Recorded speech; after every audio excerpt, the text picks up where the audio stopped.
నమస్కారం. ఈరోజు నేను దశ మహావిద్యల గురించి ఒక సిరీస్ అనేది మొదలు పెడుతున్నాను. దాంట్లో మొదటి భాగంగా మొదటి మహావిద్య కాళీమాత గురించి నేను ఈరోజు చెప్తాను. ఈ మహావిద్యకిను మన దేహంలో జరిగేటువంటి ఆధ్యాత్మిక ప్రక్రియకి సంబంధం ఏమిటి అనేది నేను ఈరోజు వివరిస్తాను.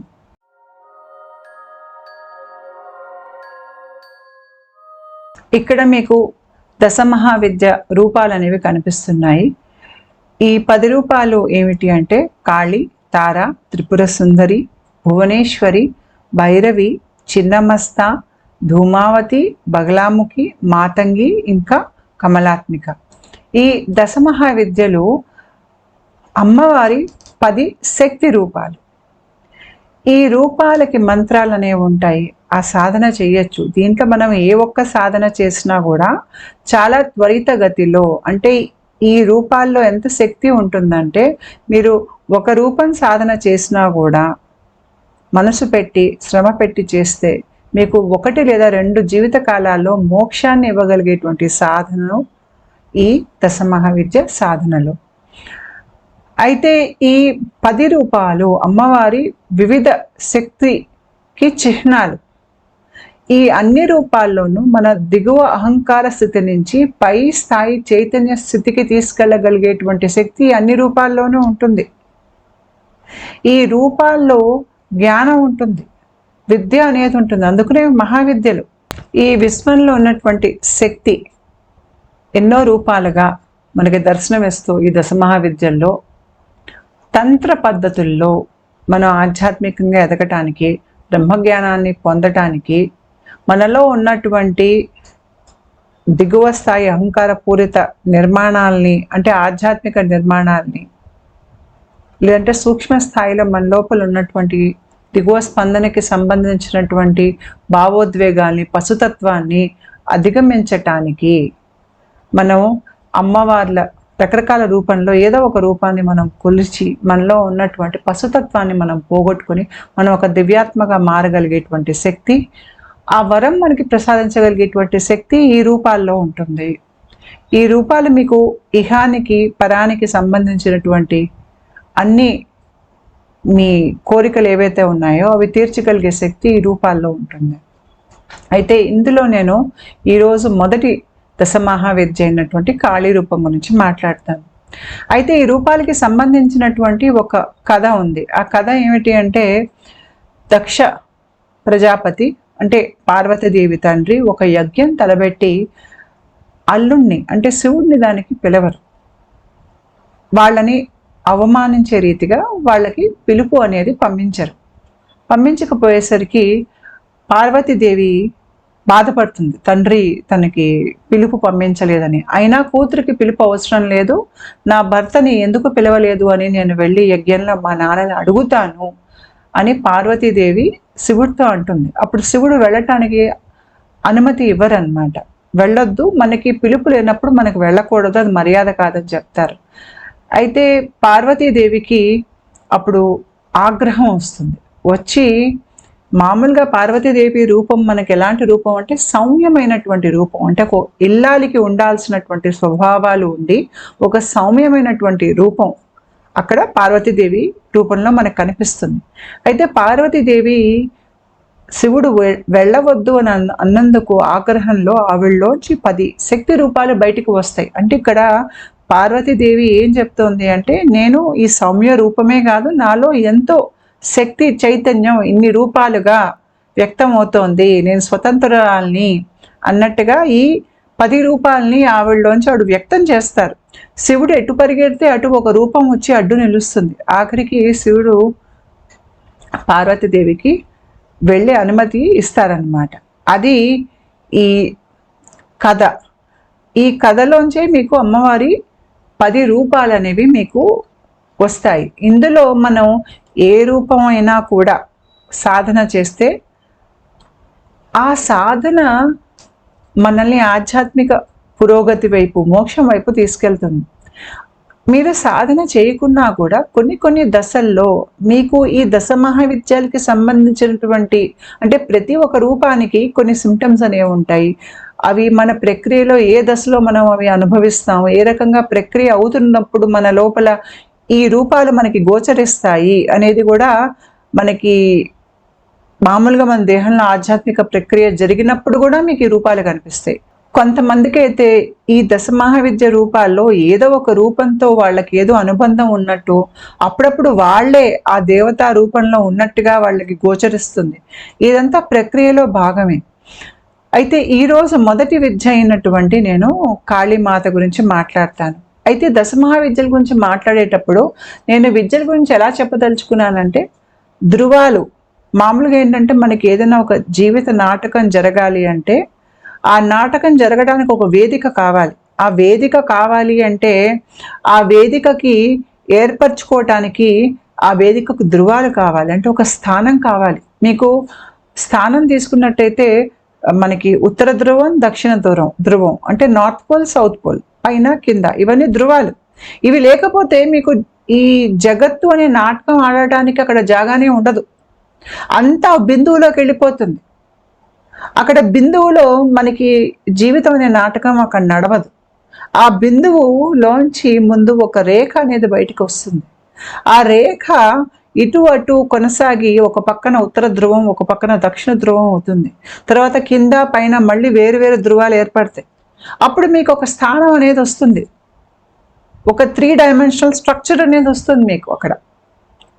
మీకు ఆ ధృవాలు లేకపోతే జీవిత నాటకం అనేది నడవదు. మీకు ధృవాలు అనేవి భౌతికంగా కాకుండా మనకి మన లోపల కూడా, అంటే ఆలోచన పరంగా, మన భావోద్వేగాల పరంగా మనకి ధృవాలు మన లోపల ఉంటాయి. అంటే మంచి చెడు, పగలు రాత్రి, స్త్రీ పురుషుడు, ఆనందం దుఃఖం, ప్రేమ ద్వేషం, పైన కింద, జ్ఞానం అజ్ఞానం, నిన్న రేపు, అంటే అంటే ఇది ఎలా అంటే ఈ కాలానికి సంబంధించినటువంటి ధృవాలు ఏంటంటే భూతకాలం భవిష్యకాలం, మధ్యలో వర్తమానం. సో మీకు ఈ ధృవాల మధ్యలో మనకి కథ అనేది నడుస్తుంది. నేను ప్రతి మహావిద్యని ఒక ధృవంతో పోల్చి ఇక్కడ నేను చెప్తాను. అంతేకాకుండా మనకి ప్రక్రియ జరుగుతున్నప్పుడు మనకి భూతకాలం భవిష్యత్తు కాలమే కాకుండా మనకి కొన్ని స్థితులు అనేవి మనకి ఈ ప్రక్రియలో మనకు అర్థమవుతాయి. అంటే మన వేకువ స్థితి ఉందని, స్వప్న స్థితి ఉందని, దీర్ఘనిద్ర స్థితి ఉందని, దానికి మించి తురియా స్థితి ఉందన్న సంగతి మనకి క్రమేపీ తర్వాత అర్థమవుతుంది. ఈ స్థితులు కూడా నేను ఈ ప్రతి దశమహావిద్యతో ఇంచుమించు పోల్చి చెప్తాను. అంతేకాకుండా మనలో చేతనా స్థితికి చాలా స్థాయిలు ఉంటాయి. మనకి ఇక్కడ చక్ర వ్యవస్థ కనిపిస్తుంది మనిషి దేహంలో. మనిషి ఏ చక్ర వ్యవస్థ భాగంలో ఉన్నాడు అంటే అతని చేతనా స్థితి ఏ భాగం నుంచి ఎక్కువైతే పనిచేస్తుందో ఆ స్థాయికి తగ్గటువంటి ఆలోచనలు కానీ, నమ్మకాలు కానీ, ప్రవర్తనలు కానీ మీకు ఆ మనిషిలో కనిపిస్తాయి. మనలో చైతన్య శక్తి పెరిగే కొద్దీ, మనం ఒక్క చక్ర నుంచి పై చక్ర స్థాయికి మన ఉనికి వెళ్లే కొద్దీ మనలో ఉన్న పశుతత్వం అనేది క్రమేపీ తగ్గి మనలో దైవిక శక్తి అనేది పెరుగుతుంది.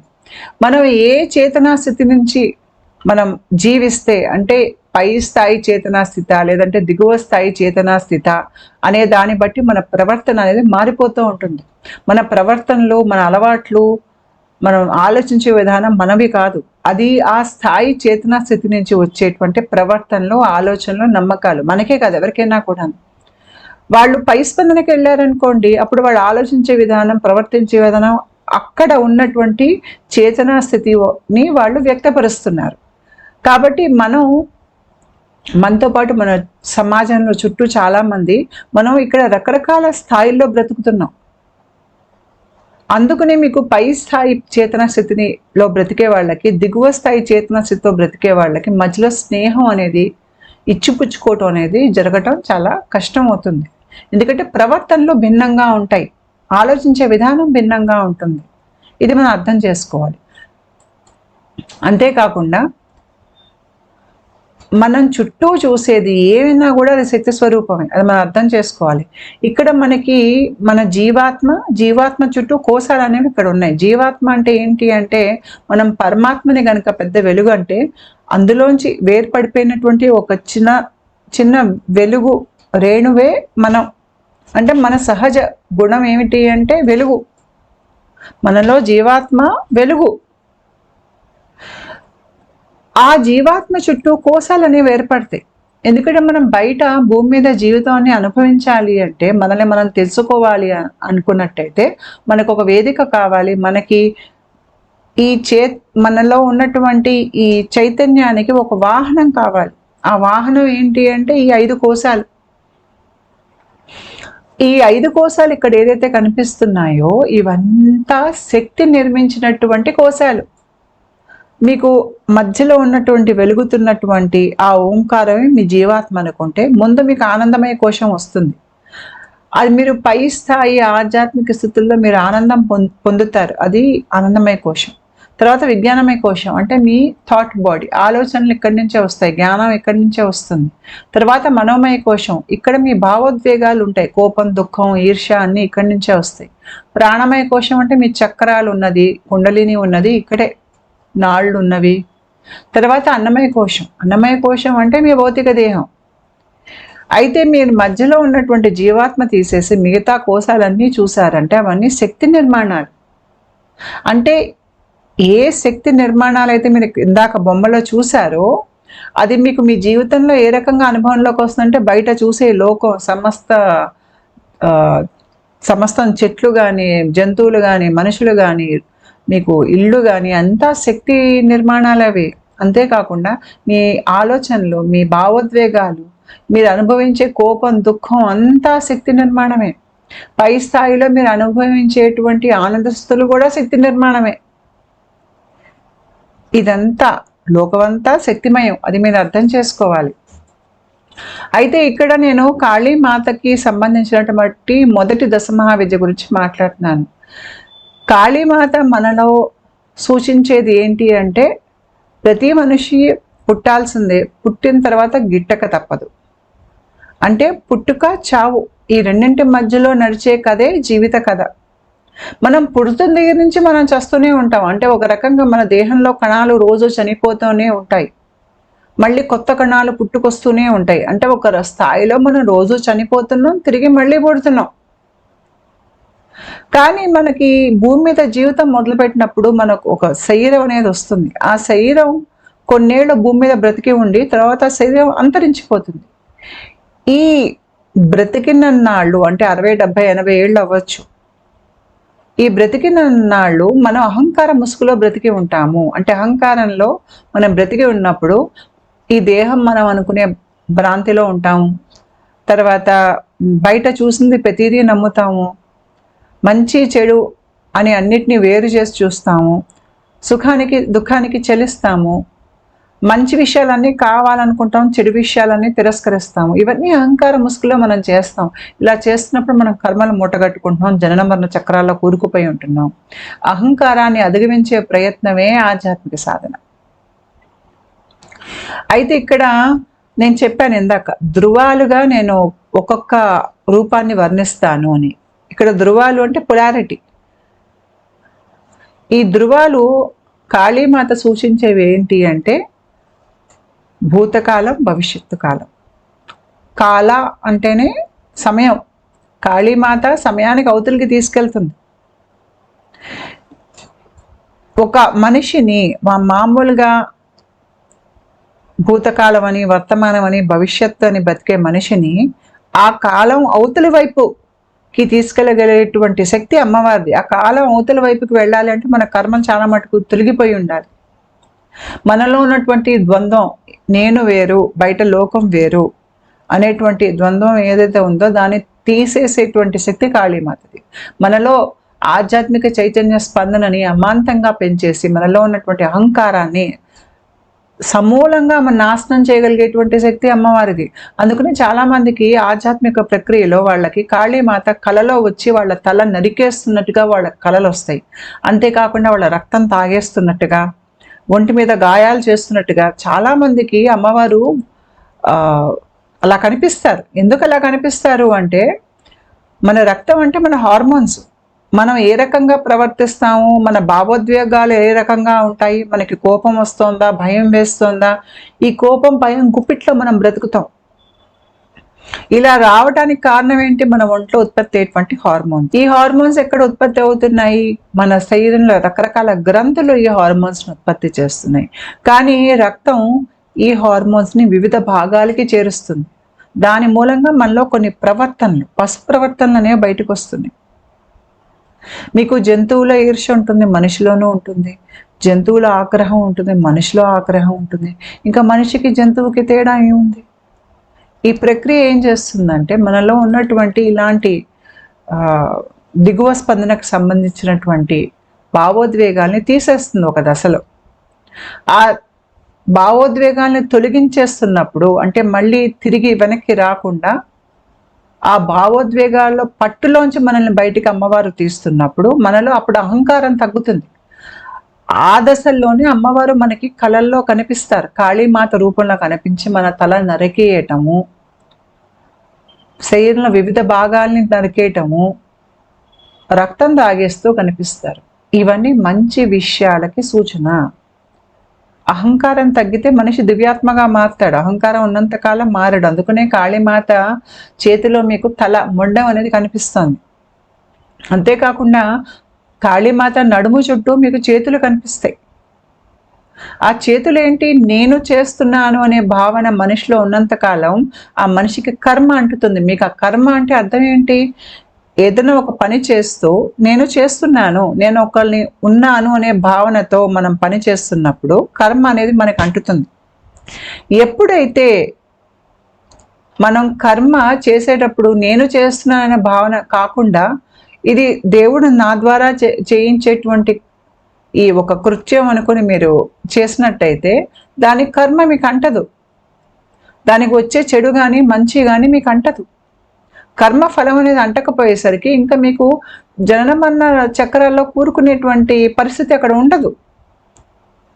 నేను ఒకడిని ఉన్నాను, నేను అనుభవిస్తున్నాను, నేను చేస్తున్నాను, సుఖానికి నేను సుఖపడుతున్నా అనుకోవటం, దుఃఖానికి నేను దుఃఖపడుతున్నా అనుకోవటం, ఈ రకంగా మనలో మనం ఒక దిగువ స్థాయిలో నేను అనేటువంటి ఒక అహంకారాన్ని అక్కడ సృష్టించుకుంటున్నాం.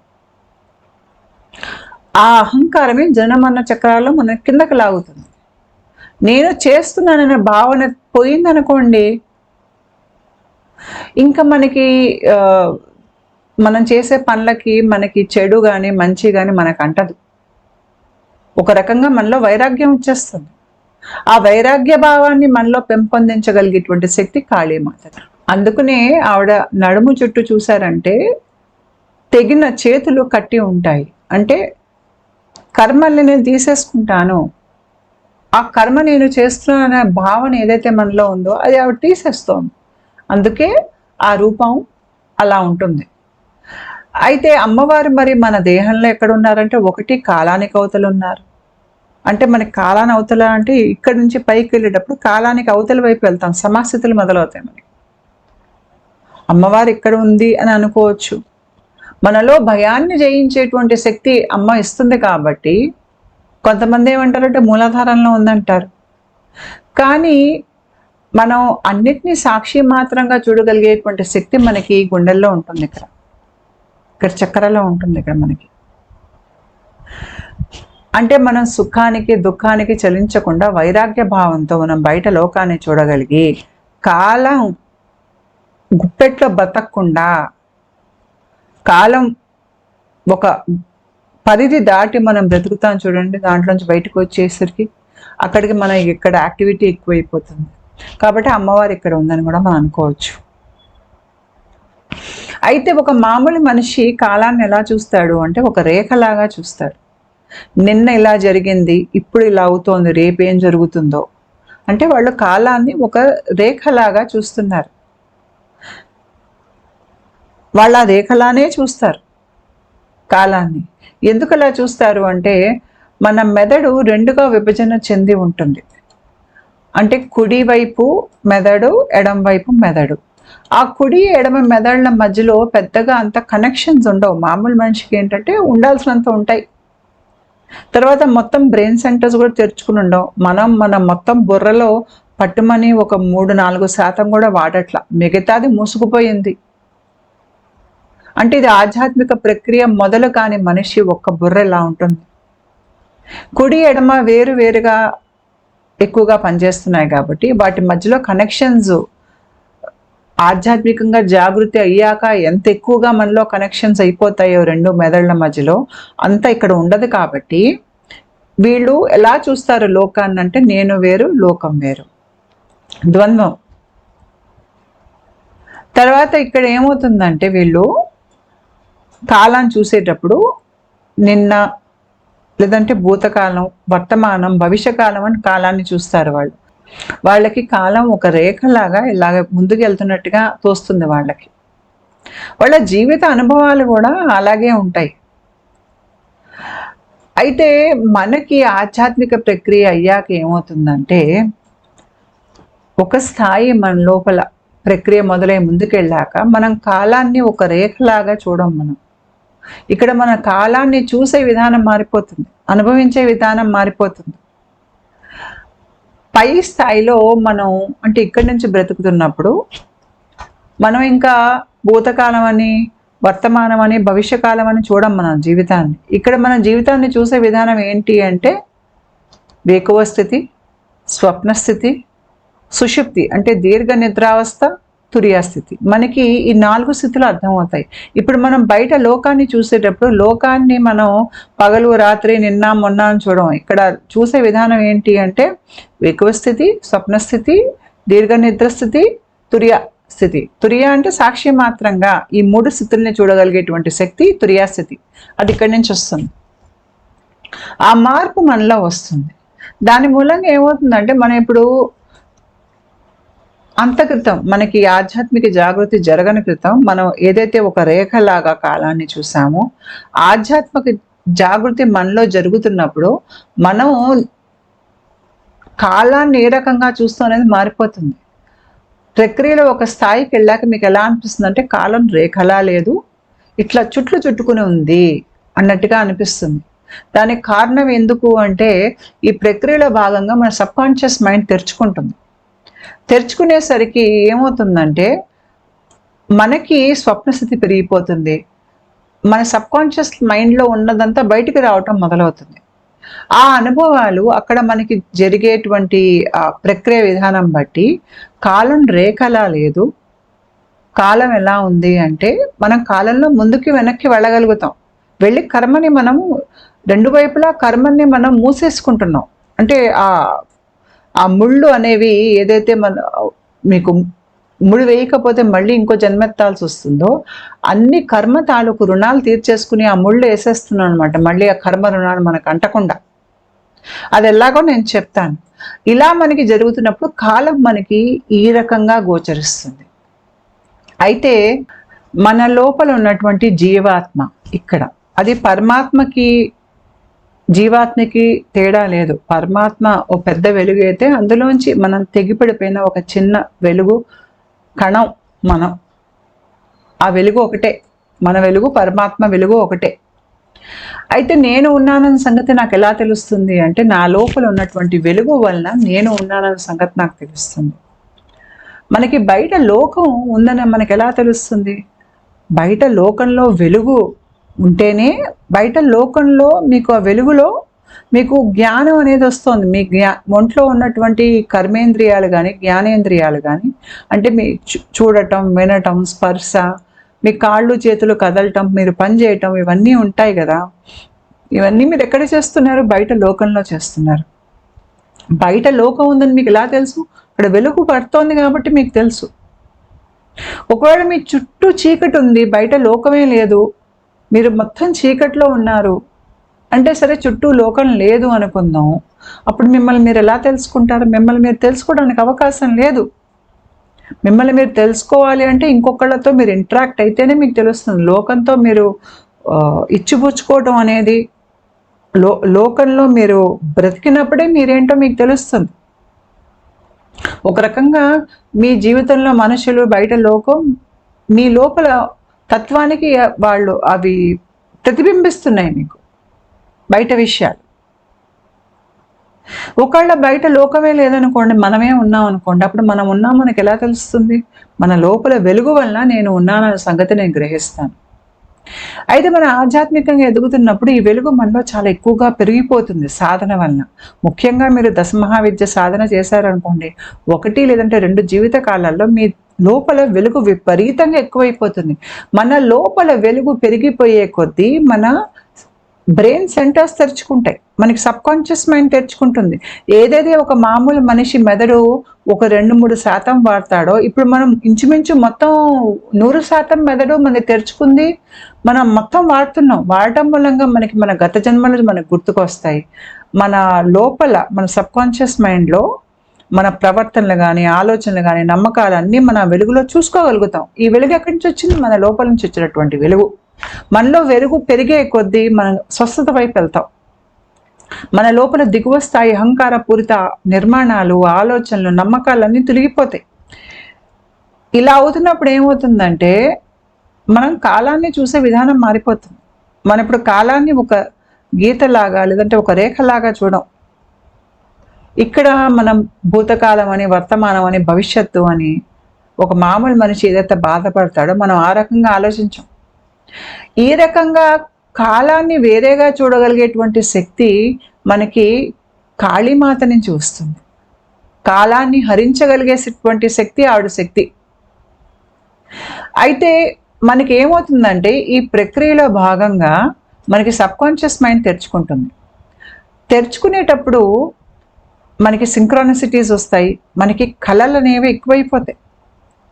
ఆ కళలు ఏంటి? మన లోపల ఉన్నట్టు వెలుగు వంటి వెలుగు. ఈ వెలుగు మన స్వప్న స్థితిలో కూడా మన గురించి మనకి తెలియజేస్తాం.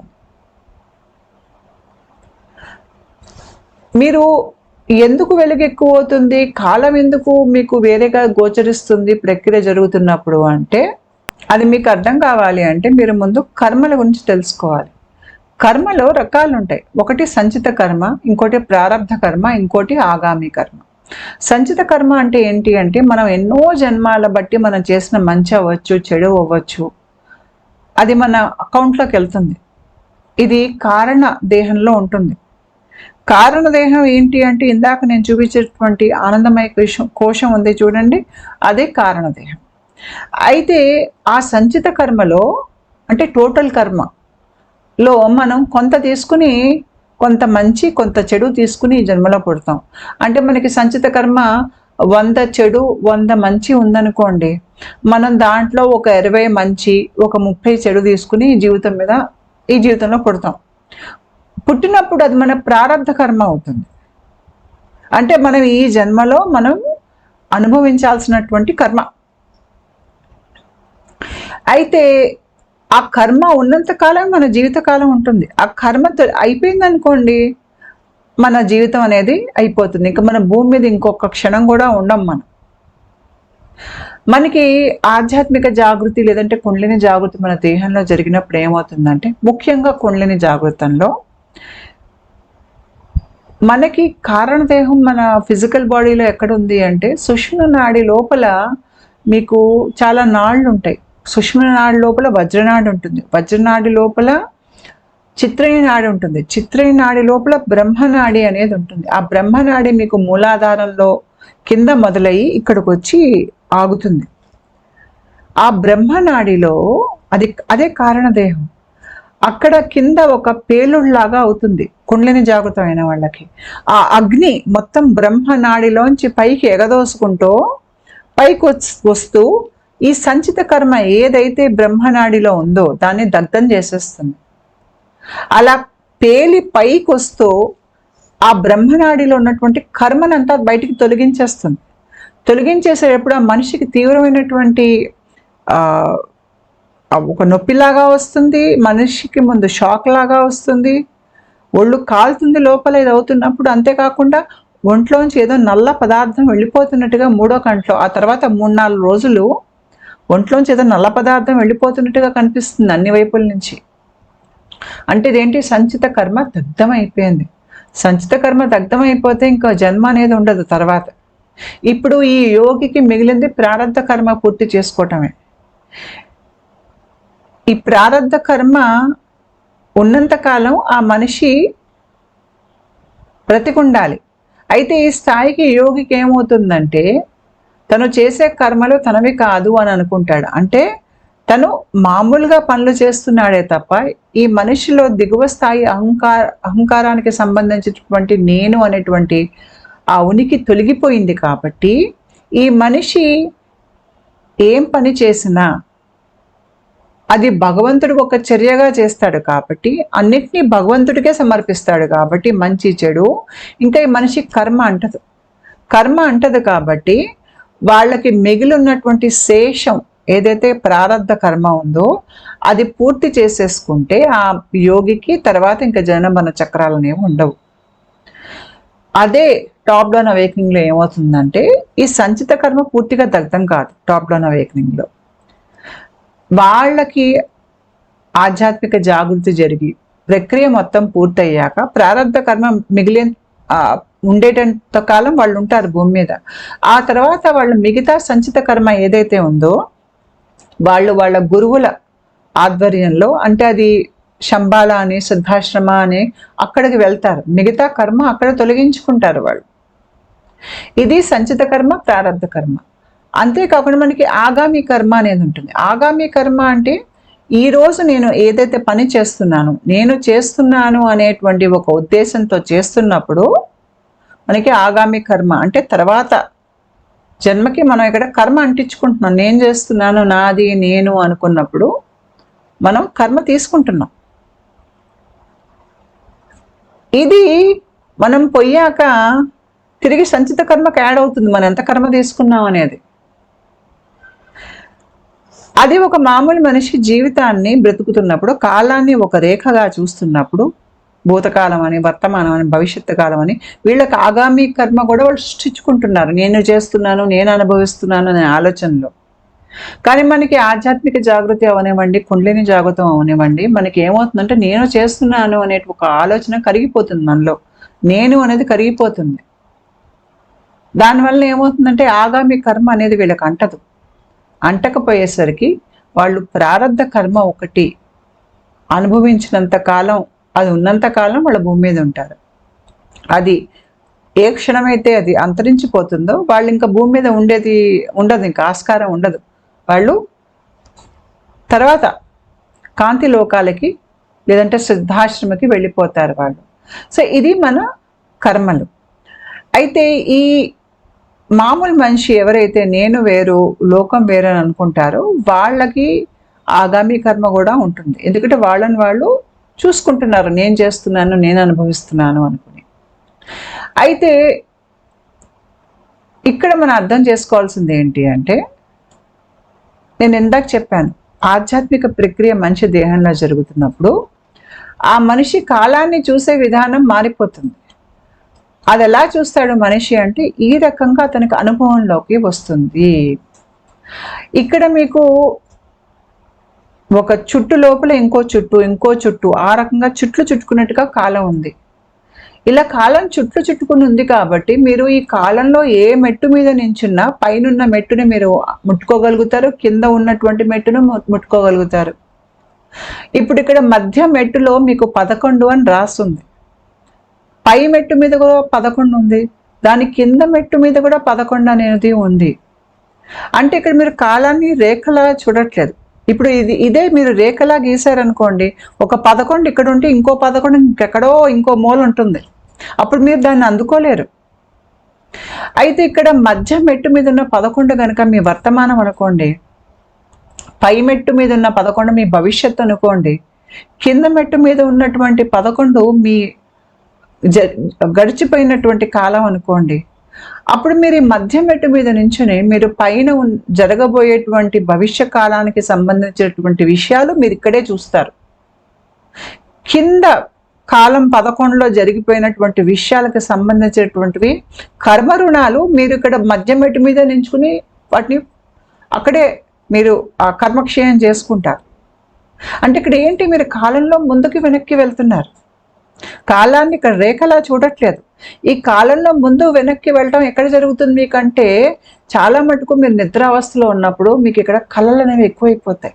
ఆ కళల్లో మీకు గతంలో ఎవరితోనో మీకు ఏదో సమస్య ఉండుంటుంది. ఆ మనిషి వచ్చి మీకు కల్లో క్షమాపణ చెప్తాడు, కారణాలు చెప్తాడు. మీకు కళలోనే ఆ మనిషి మీద ఉన్న కోపం తొలగిపోతుంది, క్షమించేస్తారు అక్కడ. అంటే ఏంటి, ఈ గతంలో జరిగిన విషయం మీకు ఇప్పుడు వర్తమానంలో కళ రూపంలో వచ్చి మీకు ఆ కర్మ అనేది అక్కడ ముసుగుపోయింది.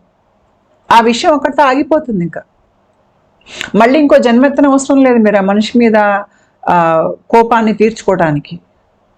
అదే రకంగా చాలాసార్లు మనకి భవిష్యత్తులో మనం ఎవరినైతే కలుసుకోబోతున్నామో ఆ మనుషులు మనకి కల్లో కనిపిస్తారు. మనము కొంతకాలం తర్వాత నిజంగానే వాళ్ళని కలుసుకున్నప్పుడు వాళ్ళు అవే బట్టల్లో ఉంటారు. మనం ఏదైతే బట్టల్లో వాళ్ళని కల్లో చూసామో అదే బట్టల్లో మనకి బయటకు కనిపిస్తారు. ఎట్లా కనిపిస్తారు?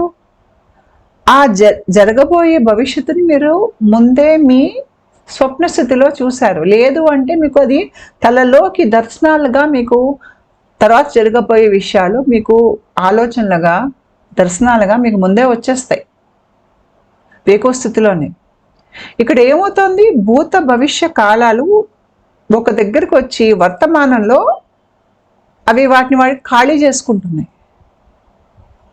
అంటే మీరు ఎంతగా మీ లోపల చైతన్య శక్తి, ఆ వెలుగు పెరుగుతుందో, ఆ వెలుగు బయటికి వస్తుందో, మీ ఎన్నో జన్మలుకి సంబంధించినటువంటి ఇన్ఫర్మేషన్ ఏదైతే మీ సబ్కాన్షియస్ మైండ్లో ఉందో తెరుచుకుంటుందో, మీరు కాలంలోనే మీరు ముందుకు వెనక్కి కదిలి మీరు కర్మ రుణాలని తీర్చేసుకుంటారు. మీరు కాలాన్ని ఒక రేఖలాగా అనుభవించరు. ఇక్కడ ఎలా ఉంటుందంటే, కాలంలో నేను ముందుకు వెళ్తున్నాను, వెనక్కి వచ్చాను, మళ్ళీ నిన్న వెనక్కి వెళ్ళాను, ఇంకా వెనక్కి వెళ్ళాను, మళ్ళీ ముందుకు వచ్చాను. ఈ రకంగా ముందుకు వెనక్కి మన కాలంలో తిరుగుతాం అన్నమాట. అది వేకువ స్థితి అవ్వచ్చు, స్వప్న స్థితి అవ్వచ్చు. ఆ తిరిగేది ఎందుకు? కర్మ రుణాలు తీర్చేసుకోవటానికి. మీకు ఎవరో అప్పు ఇవ్వాలి, ఇవ్వకముందే ఆ మనిషి చనిపోయాడు. ఇప్పుడు అప్పు తీసుకోవడానికి మీరు ఇంకో జన్మెత్తాలి, ఆ మనిషి ఇంకో జన్మెత్తాలి, మీరు అప్పు తీసుకోవాలి. కానీ కళలో ఈ మనిషి వచ్చి మీకు డబ్బు తిరిగి ఇచ్చేస్తాడు. ఎందుకు అంటే, ఇంకో జన్మలో జరగబోయే విషయం ఇప్పుడే జరిగిపోయింది. ఎందుకు? కర్మ రుణం తీరిపోయింది. కళలో జరిగినా కూడా నిజంగా ఇచ్చేసినట్టే. ఇక్కడ మనకు అర్థమయ్యేది ఏంటి అంటే, ఈ ప్రక్రియ ఈ స్థాయి దాటి ముందుకు వెళ్ళాక ఇంకా పై స్థాయిలో మనం కాలాన్ని భూతకాలం, భవిష్యకాలం, వర్తమానం అని చూడం. ఎందుకంటే మన ఇంచుమించు మన లోపల ఉన్నటువంటి పొలారిటీస్, ధృవాలు ఏంటి? ఇక్కడ కాళీమాతకి సంబంధించినటువంటి ధృవాలు గతం అంటే భూతకాలం, ఇది భవిష్యకాలం. ఈ రెండు ఐక్యమైపోయి వర్తమానంలోకి ఇప్పుడున్నటువంటి ప్రస్తుతంలో ఇవి రెండు కలిసిపోతాయి. తర్వాత జీవితాన్ని మీరు ఇప్పుడు ఈ క్షణం నుంచి బ్రతుకుతారు. నిన్న అలా అయింది, రేపేమైపోతుందో అనే దిగుళ్ళు మీలో ఉండవు. ఇంకా అవన్నీ తొలగిపోతాయి. తొలగిపోయి ఈ క్షణంలో మనం చిన్నపిల్లల్లా బ్రతుకుతారు, ఈ క్షణంలో బ్రతుకుతారు వాళ్ళు. మీరు కూడా అలాగే బ్రతుకుతారు. ఆ స్థితికి తీసుకురాగలిగేటువంటి శక్తి అమ్మవారిది. ఎప్పుడైతే మనం ఆ స్థితికి వస్తామో మన లోపల ఉన్నటువంటి వెలుగు, ఆ చైతన్యం, అది ఎంత ఎక్కువైపోతుందంటే మన రెండు మెదళ్ళు కూడా కలిసి పనిచేస్తూ ఉంటాయి. రెండు మెదళ్ళ మధ్యలో మీకు కనెక్షను చాలా ఎక్కువైపోతుంది. కనెక్షన్ బాగా ఎక్కువైపోయేసరికి మనం ఆలోచించే విధానం, జీవితాన్ని చూసే విధానం మారిపోయేసరికి మీకు కాలం వేరేగా అనిపిస్తుంది. ఈ స్థాయి నుంచి అప్పటికి మీరు ఇక్కడి నుంచి ఉంటారు, ఇక్కడి నుంచి బ్రతుకుతుంటారు మీ గుండె భాగం నుంచి. ఇప్పుడు మీకు కాలం ఎలా కనిపిస్తుంది అంటే, వేకువ స్థితి, స్వప్నస్థితి, దీర్ఘ నిద్రావస్థ, సుషుప్తి, తర్వాత తురియాస్థితి. ఈ తురియాస్థితి మీకు ఎక్కువైపోతుంది. అంటే మీరు వేకువ స్థితిలో కూడా సాక్షి మాత్రంగా చూస్తున్నారు, స్వప్న స్థితిలో కూడా మీ స్వప్నాలని చూసుకుంటున్నారు, నిద్రావస్థలో కూడా మీరు నిద్రపోతున్న సంగతి మీకు తెలిసి ఉంటుంది. మీకు తురియాస్థితి చాలా గట్టిగా మీలో అది నిలుపుకుంటే కనుక మీకు మిగతా 3 స్థితుల మీద పట్టు వస్తుంది. అప్పుడు మీరు కాలాన్ని ఏ రకంగా చూస్తారంటే ఈ స్థితులుగానే చూస్తారు. ఈ అన్ని స్థితుల్లో ఉన్నది ఏంటి అంటే మీలో ఉన్నటువంటి చైతన్యం, మీలో ఉన్నటువంటి ఆ వెలుగే ఈ అన్ని స్థితుల్లో మారకుండా ఉంది. ఆ విషయాన్ని మీరు గ్రహిస్తారు. మీరు ఆ స్థితికి వచ్చేసరికి మీకు ఇంకా కర్మ అనేది ఉండదు. మీరు ఇంకెప్పటికీ నిద్రపోరు. ఎవరికైతే కర్మలు ఉంటాయో వాళ్ళు నిద్రపోతారు. మనం భూమి మీద బతికే జీవితం కూడా నిద్రావస్థ లాంటిదే. ఇక్కడ ఎవరైతే ఈ కాలాన్ని దాటి మనం కాలాన్ని చూసే విధానం మారిపోతుందో మనం నిద్రలోంచి మేలుకుంటాం.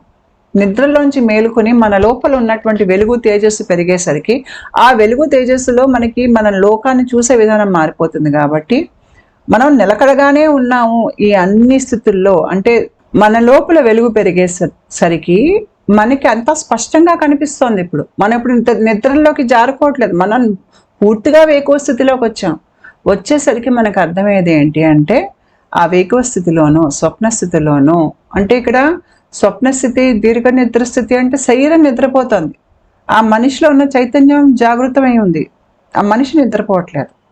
ఇది యోగ నిద్రలోకి వస్తుంది. కాబట్టి మనకు అర్థమయ్యేది ఏంటంటే నాలో ఉన్నటువంటి ఈ వెలుగే ఇన్ని స్థితుల్లో దాన్ని వ్యక్తపరుచుకుంటోంది. స్థితులు మారిన వెలుగు మటుకు అదే ఉంది, అదే నేను, నా జీవాత్మ. ఇది మనకి ప్రక్రియలో మనకు అర్థమవుతుంది. అయితే ప్రక్రియలో ఒక భాగంగా ఏమవుతుందంటే మనం సమాజ స్థితుల్లోకి వెళ్ళేటప్పుడు కాలం అనేది మనకి తొలగిపోతుంది. ఆ సమాజ స్థితుల్లోకి వెళ్ళినప్పుడు ఒక రకంగా మనలో ఉన్నటువంటి కాన్షియస్నెస్, అంటే నేను మెలకుగా ఉన్నాను చూడండి, ఆ మెలకువ కూడా మన ఎరుకలో ఉండటం అంటాం. ఆ ఎరుకని కూడా దాటి వెళ్ళిపోతాం. మనం వెళ్ళిపోయి సమాధి స్థితి, మళ్ళీ సమాధి స్థితిలో చాలా రకాలు ఉంటాయి. అన్నింటికన్నా పైన ఉన్నది నిర్వికల్ప సమాధి స్థితి. ఆ నిర్వికల్ప సమాధి స్థితిలో లేదంటే మామూలుగా సమాధి స్థితిలో నేను ఉన్నాననే ఉనికి కూడా మనం కోల్పోతాం. అలాంటి స్థితుల్లో కుండలిని ఏం చేస్తుందంటే మన లోపల చాలా లోతుగా ముద్రలు వేసినటువంటి వికల్పాలని, సంస్కారాలని తొలగించేస్తుంది. ఆ కాస్త మలినం కూడా మనకి ఉండనివ్వదన్నమాట. దానివల్ల మనం దివ్యాత్మలుగా మారుతాం. ఈ ప్రక్రియలో మనం ముందుకెళ్తున్నప్పుడు మనకి కింద నుంచి పైకి వెన్నులో పైకేసి ధార వెళ్ళటం మనం గుర్తిస్తాం. అంటే సుషుమ్న నాడిలోంచి పైకేసి ప్రాణవాయువు వెళ్తోంది. అలా ముందు పైకి వెళ్ళక ముందు మనకి ఇంకొకటి మనకి ధ్యాసకు వచ్చేది ఏంటంటే వెన్ను ఇరుపక్కల మనకి ఈ రకంగా ఇడా పింగళ నాడులు ప్రవహిస్తున్నట్టుగా కాస్త అలా మీకు కింద నుంచి పైకి ఇలాగా ఒకటే ధారలాగా మీకు వెళ్ళటం మీ దృష్టికి రాకపోయినా కనీసం ఆ చక్రం చుట్టూ మీకు ఇరుపక్కల ఏదో తిరుగుతున్నట్టుగా మీకు ఇడా పింగళ ధారలు సన్నగా అప్పుడప్పుడు ప్రవహిస్తున్నట్టుగా మీ దృష్టికి వస్తుంది. ఇది ఏమిటి అంటే నేను ఇందాక కాలం అన్నా కదా, భూతకాలం, వర్తమానం, భవిష్యకాలం అని. మన దేహంలో ఇడానాడి ఎడం వైపు ఉంటుంది, పింగళానాడి కుడివైపు ఉంటుంది. ఇడానాడి మన భూతకాలం, జరిగిపోయినటువంటి కాలం. మన పింగళానాడి మన భవిష్యకాలం, అంటే మన భవిష్యత్తులో జరిగేటువంటి కాలం అది. మీకు ఈ రెండు ఎప్పుడైతే కలుస్తాయో చక్రస్థాయిలో, ఆ రెండింటి మధ్యలో అవి రెండు కలిసిపోయి అక్కడే మీకు చక్ర అనేది ఏర్పడుతుంది. మీకు అక్కడ సుషుమ్న నాడిలోంచి ప్రవాహం అనేది మీకు అక్కడ తెలుస్తుంది చక్రస్థాయిలో. ఆ ఇడా నాడి, పింగళ నాడి ముందు ఏవైతే వేరువేరుగా ప్రవహిస్తున్నాయో ఒక స్థాయిలో మీకు ఈ రెండు కలిసిపోతున్నప్పుడు ఈ ప్రవాహం ఎక్కువే కొద్దీ మీకు మధ్యలో ఉన్న సుషుమ్న నాడి ద్వారా పైకి వెళ్తుంది మీకు ప్రాణ. అలా వెళ్ళినప్పుడు ఏమవుతుంది, మనం భూతకాలం అని భవిష్యత్తు కాలం అని రెండు కలిసిపోతున్నాయి. కలిసిపోయి వర్తమానంలోకి వచ్చేస్తున్నాం. మనం ఎంతగా మనకి ధార సుషుమ్న నుంచి పైకేసి వెళ్తుందో ఇడా పింగళ నాళ్ళు కాకుండా ఎంతగా మీ చక్రాలు తిరుగుతాయో అలా ధార పైకి వెళ్ళినప్పుడు అంతగా మీరు వర్తమానంలోకి వచ్చేస్తారు. ఇక్కడ మీరు కాలాన్ని, ఒక మామూలు మనిషి ఏంటి, జనమన చక్రాల్లో ఉన్న మనిషి భూతకాలం అని వర్తమానం భవిష్యత్తు కాలం బ్రతుకుతాడు. అలా ఉన్నంతకాలం జనమరణ చక్రాలు చిక్కుకుని ఉంటాడు. ఇది ఇప్పుడు మీరు దాటేస్తున్నారు. దాటేసి ఈ ఇడా పింగళ నాడుల్లో ప్రవాహం మీకు అయినప్పుడు మీకు బాగా స్వప్న స్థితులు వస్తాయి. అది సుషుమ్నలోకి ఎక్కువగా మీకు ప్రాణ ప్రవాహం వెళ్ళినప్పుడు ఏమవుతుందంటే మీ గతం తాలూకు కర్మలు తీరిపోతున్నాయి. భవిష్యత్తు జరగాల్సిన విషయాలు కూడా మీకు కళల రూపంలో, దర్శనాల రూపంలో, ఆ రకంగా మీకు ఒక రకంగా జరగాల్సినంతా ఎక్కువ జరిగిపోతాయి. ఒక దశలో ఇంచుమించు ఒక 5-6 ఏళ్ళు ఎక్కువగా, చాలా ఎక్కువగా ఇవి అనుభవిస్తాం మనం. అనుభవించినప్పుడు ఏంటంటే మీరు కాలాన్ని చూసే విధానం మారిపోతుంది. ఇంకా మీకు కాలం మీకు ఒక రేఖలాగా కనిపించదు. ఆ తర్వాత ఏమవుతుందంటే మనం ఎక్కువ మనస్థితి నుంచి మనం బ్రతుకుతాం కాబట్టి ఇక్కడ మనం వర్తమానం అని కూడా చూడం. ఎక్కువగా వర్తమానంలో మనం నిలిచిపోయి ఉంటాం కాబట్టి ఆ వర్తమానంలో మన లోపల ఉన్న వెలుగు మనకి బయటికి ఎక్కువ కనిపిస్తుంది కాబట్టి ఇక్కడ మనకి కాలం ఎలా గోచరిస్తుందంటే వేకువ స్థితి, స్వప్నస్థితి, నిద్రావస్థ, తురియాస్థితి, ఈ రకంగానే మనం లోకాన్ని చూస్తాం ఇక్కడ ఈ స్థాయి నుంచి. అయితే మన లోపల ఇలా ఆధ్యాత్మిక మార్పు జరుగుతున్నప్పుడు దీన్ని మనం సైంటిఫిక్గా చూసామనుకోండి, ఫిజిక్స్లో పార్టికల్స్ అనేవి ఉంటాయి. పార్టికల్స్ అంటే మనం కణాలు అని అనొచ్చు. ఇంట్లో 3 రకాలు ఉంటాయి. ఒకటి పార్టికల్. ఇప్పుడు పార్టికల్స్ అంటే మీకు యాటమ్ తీసుకున్నట్టయితే యాటంలో మీకు ఎలక్ట్రాన్స్ ఉంటాయి, ప్రోటాన్స్ ఉంటాయి, ఇవన్నీ పార్టికల్స్. ఈ పార్టికల్స్కి యాంటీ పార్టికల్స్ ఉంటాయి. అంటే అదే రివర్స్ అయితే యాంటీ పార్టికల్ అవుతుంది. అంటే ఉదాహరణకి ఎలక్ట్రాన్ మీకు కాలంలో ముందుకెళ్ళింది అనుకోండి, అది ఎలక్ట్రాన్, నెగిటివ్ ఛార్జ్. అదే ఎలక్ట్రాన్ మీకు తిరిగి వెనక్కేసి వెళ్తోంది అనుకోండి కాలంలో, దాని బరువు అవన్నీ మారవు కానీ దాని ఛార్జ్ మారిపోతుంది, అది పాజిటివ్ అయిపోతుంది. కానీ ఎలక్ట్రానే అది. అలాగా కాలంలో వెనక్కి వెళ్ళినప్పుడు దాన్ని పాజిట్రాన్ అని అంటారు, దీన్ని యాంటీ పార్టికల్ అని అంటారు. ప్రతి పార్టికల్కి యాంటీ పార్టికల్ ఉంటుంది. అంటే యాంటీ పార్టికల్ కనిపించినట్టుగా మీకు యాంటీ పార్టికల్ కనిపించదు, కానీ ఉంటుంది. అది ఎలా ఉంటుందో నేను చెప్తా కాసేపు తర్వాత. అంటే ఫిజిక్స్ బట్టి మీకు పార్టికల్ ఉంటుంది, యాంటీ పార్టికల్ ఉంటుంది. అది కాకుండా లైట్ పార్టికల్ ఉంటుంది. లైట్ పార్టికల్ అంటే మనకి ఫోటాన్, వెలుగు రేణువు. అయితే మీకు ఇక్కడ నేనేం చెప్పాను మీకు, భూతకాలం భవిష్యత్తు కాలం రెండూ వచ్చి వర్తమానంలో కలిసిపోతాయి అన్న. ఇప్పుడు ఎలక్ట్రాన్ మీకు కాలంలో ముందుకు వెళ్తోంది, అంటే భవిష్యత్తుకేసి వెళ్తోంది. కానీ దాని యాంటీ పార్టికల్ పాజిట్రాన్ కాలంలో వెనక్కేసి వస్తుంది. ఈ కాలంలో వెనక్కేసి వచ్చేది కాలంలో ముందుకెళ్ళేదాన్ని ఢీ కొట్టింది అనుకోండి, ఇట్లాగా ఈ రకంగా. ఆ ఢీ కొట్టినప్పుడు దాంట్లోంచి ఉత్పత్తి అయ్యేటువంటి వెలుగు, ఆ వెలుగే ఈ వర్తమాన కాలం. అదే లైట్ పార్టికల్ ఫోటాన్. ఆ వెలుగులోనే మీరు ఇప్పుడు ఈ క్షణం చూస్తున్నారు, దీనికి సంబంధించినటువంటి జ్ఞానాన్ని మీరు సేకరిస్తున్నారు, మీ లోకానికి సంబంధించినటువంటి జ్ఞానాన్ని. మీరు కూడా మీ మనసు నుంచే లోకాన్ని బ్రతికారనుకోండి, మీ ఆత్మ ఒక్క వెలుగులోంచి ఈ క్షణంలో బ్రతికారనుకోండి, ఇప్పుడు వర్తమానంలో కనిపించేటువంటి వెలుగు మీరు అహంకారం లేకుండా చూస్తే ఇదే మీకు బ్రహ్మానంద స్థితి. ఒక యోగి ఇక్కడి నుంచి బ్రతుకుతాడు కాబట్టి అతనికి ప్రతి క్షణం అది ఆయన ఆనందమయ స్థితిలో ఉంటారు. ఎందుకుంటారు? ఆ వెలుగే ఆనందం. మనం బయట, మన లోపల ఉన్న వెలుగే మనం బయట చూడగలిగితే, నిత్యం చూడగలిగితే అదే ఆనందమయ స్థితి. ఇక్కడ చూడండి, ఒక ఎలక్ట్రాను, ఒక పాజిట్రాన్, రెండు ఢీకొంటే వచ్చేది వెలుగు. మరి పార్టికల్స్ ఉంటాయని మనకి తెలుసు, యాంటీ పార్టికల్స్ కూడా ఉంటాయా అంటే ఉన్నాయి, లేవు. ఎలా ఉన్నాయి ఎలా లేవు అంటే, ఇప్పుడు మనకి జ్ఞాపకాలు ఉన్నాయి. మరి జ్ఞాపకాలు ఇప్పుడు వర్తమానంలో ఉన్నాయంటే లేవు, కానీ జ్ఞాపకాలు ఉన్నాయి. జ్ఞాపకాలు ఎక్కడ ఉన్నాయి? మనసు పొరల్లో ఉన్నాయి, కానీ ఇప్పుడు కనిపించవు మనకి బయట. అదే రకంగా యాంటీ పార్టికల్ ఉంటుంది, అది గతం తాలూకు జ్ఞానాన్ని మనకి తీసుకొస్తుంది, కానీ అది ఇప్పుడు మీకు ఉండదు, కనిపించదు, అది పార్టికల్ కనిపించినట్టుగా. కాబట్టి ఇక్కడ మన సైంటిస్ట్ ఏమంటారంటే, పార్టికల్ యాంటీ పార్టికల్ ఈ రెండు కలిస్తే మనకి కాలం అనేది, ఆ క్షణం అనేది అక్కడ ఏర్పడుతుంది. ఇది నాకు ఎక్కడ అర్థమైందంటే, మీరు ఈ యాంటీ పార్టికల్ గతం కాబట్టి దీన్ని మనం ఇడానాడి అనుకుంటే, పార్టికల్ ఏదైతే మనకి భవిష్యత్తు వైపు తీసుకెళ్తుందో దాన్ని మనం పింగళా నాడి అనుకుంటే, అది రెండు ఎక్కడ ఢీకొంటున్నాయి, తిరిగి ఎక్కడ కలుస్తున్నాయి అంటే సుషుమ్న నాడిలో. అంటే సుషుమ్న నాడిలో ఆ ధార వెళ్ళినప్పుడు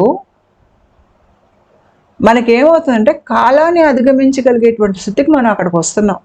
ఇది ఎక్కువగా మనకి ఎలా అనుభవంలోకి వస్తుందంటే, ఈ ప్రక్రియలో మనకు వచ్చేటువంటి కళలు, మనకి జరిగేటువంటి కొన్ని సంఘటనలు, సింక్రానిసిటీస్, ఇవన్నీ మీరు ఒక స్పందన నుంచి పై స్పందనకి వెళ్ళినప్పుడు దిగువ స్పందన తాలూకు స్వభావాలతో మీరు లింక్ తెంపేసుకుంటారు, అది నేను కాదు అని వాటిని తోసేస్తారు. అంతేకాకుండా అక్కడ కర్మశేషం అంతా మీకు ఆ స్థాయి నుంచి పై స్థాయికి వచ్చినప్పుడు ఏదైనా కొద్దిగా మిగిలి ఉందనుకోండి, అది కలల్లో తిరిగిపోతుంది మీకు. ఈ రకంగా ఏమవుతుందంటే మీ దేహం లోపలే ఈ పార్టికల్ యాంటీ పార్టికల్ ఈ రెండు ఐక్యమయ్యి, అంటే మీ గతం తాలూకు కర్మను తీసుకొచ్చేది యాంటీ పార్టికల్, మీ భవిష్యత్తులో జరగబోయే విషయాన్ని తీసుకొచ్చేది పార్టికల్, ఈ రెండు ఐక్యమైపోయి మీరు ఇప్పుడు ఎక్కువగా వర్తమానంలోకి వస్తున్నారు. అలా వర్తమానంలోకి పూర్తిగా వచ్చేసరికి మీ కర్మ అనేది ప్రారంభ కర్మ అనేది తప్ప మిగతావన్నీ మీకు వెళ్ళిపోతాయి.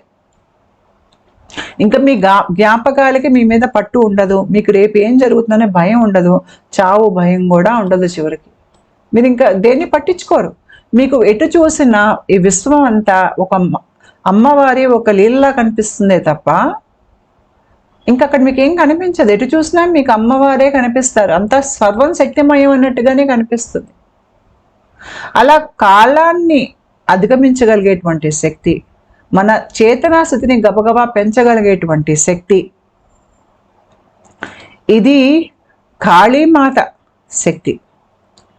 కాళీమాత మన జీవితంలోకి వచ్చినప్పుడు ఏమవుతుందంటే, ఏదైతే మనం ఒక దిగువ అహంకారంలో అలా జన్మలు ఎత్తుతూ చస్తూ కర్మ రుణాలు మళ్ళీ సృష్టించుకుంటూ మళ్ళీ తీర్చుకుంటూ బ్రతుకుతున్నామో, ఒక్కసారిగా 1-2 జన్మల్లో ఆ కర్మ రుణాలు తీసేసి మన లోపల ఆత్మజ్ఞానాన్ని పెంచి, మన లోపల వెలుగుని పెంచి, మనకి జ్ఞానం అనేది పెంచి మనల్ని చాలా త్వరితగతిలో మోక్షం వైపుకి, అంటే కాలానికి అవతల వైపు ఉన్నటువంటి స్థితి ఏదైతే ఉందో తురియా స్థితి, దానికి చాలా త్వరగా తీసుకెళ్ళగేటువంటి శక్తి అమ్మవారి శక్తి. అంతేకాకుండా సమాధి స్థితుల్లో కూడా మనం ఒక స్థాయిలో కాలంలో ఉన్నంత కాలం మనం ఆ పై స్థాయి సమాస్థితులు మనం అనుభవించలేము. ఆ కాలం అక్కడ కూడా మనకి చెరిపేసి ఆ సమాధి స్థితుల్లోకి తీసుకెళ్ళగలిగేటువంటి శక్తి కాళీమాత శక్తి. నమస్కారం.